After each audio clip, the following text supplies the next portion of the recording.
Moon ಬಾ ಮಮ್ಮು ತಿನ್ನು. ಬೇಡವಾ, ಯಾಕೆ?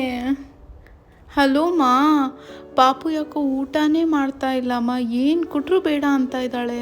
ಹೌದಾ, ಫಸ್ಟ್ ನೀನು ಕಿಚನ್ಗೆ ಹೋಗು. ಕಿಚನ್ಗಾ? ಇವಾಗಲೇ ಹೋಗ್ತೀನಿ. ಮಗುಗೆ ಇಂಡೈಜೆಷನ್ ಆಗಿರುತ್ತೆ.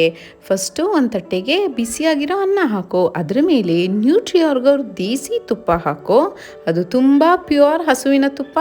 ಸ್ವಲ್ಪ ಉಪ್ಪು ಹಾಗೂ ಒಂದು ಸ್ವಲ್ಪ ಮೆಣಸಿನ ಪುಡಿ ಹಾಕಿಬಿಟ್ಟು ಕಲಿಸ್ಬಿಟ್ಟು ಮಗುಗಿದನ್ನ ತಿನ್ಸಿದ್ರೆ ಮಸಾಲೆನೂ ಇರಲ್ಲ, ಮಗುನೂ ತುಂಬ ಖುಷಿಯಾಗಿ ತಿಂದು ಜೀರ್ಣನೂ ಆಗುತ್ತೆ. ಮೋನು ಬಾ, ಇವಾಗ ನಿನಗಿಷ್ಟ ಆಗಿರೋ ಮಮ್ಮು ತಂದಿದ್ದೀನಿ, ತಿನ್ನಬೇಕು. ಆನು ವೆರಿ ಗುಡ್, ಚೆನ್ನಾಗಿದ್ಯಾ? ಸೂಪರ್.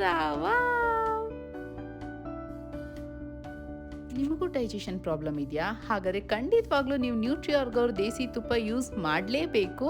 ಇದು ಬರೀ ಡೈಜೆಷನ್ ಅಲ್ಲ, ನಿಮ್ಮ ಸ್ಕಿನ್, ಹೇರ್, ಕಣ್ಣು, nails, over all complexion, internal health ಎಲ್ಲ ಚೆನ್ನಾಗಾಗುತ್ತೆ.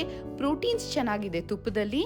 ನೋಡಿ, ನಾನು ಇದನ್ನು ಟ್ರೈ ಮಾಡಿ ನನಗಿಷ್ಟ ಆಗಿರೋದ್ರಿಂದ ನಿಮಗೆ ರೆಕಮೆಂಡ್ ಮಾಡ್ತಾ ಇದ್ದೀನಿ. ಲಿಂಕ್ನ ನಿಮ್ಮ ಜೊತೆ ಶೇರ್ ಮಾಡ್ತಾ ಇದ್ದೀನಿ. ಅದ್ರ ಮೇಲೆ ಕ್ಲಿಕ್ ಮಾಡಿ, ಶಾಪ್ ಮಾಡಿ, ಯೂಸ್ ಮಾಡಿ.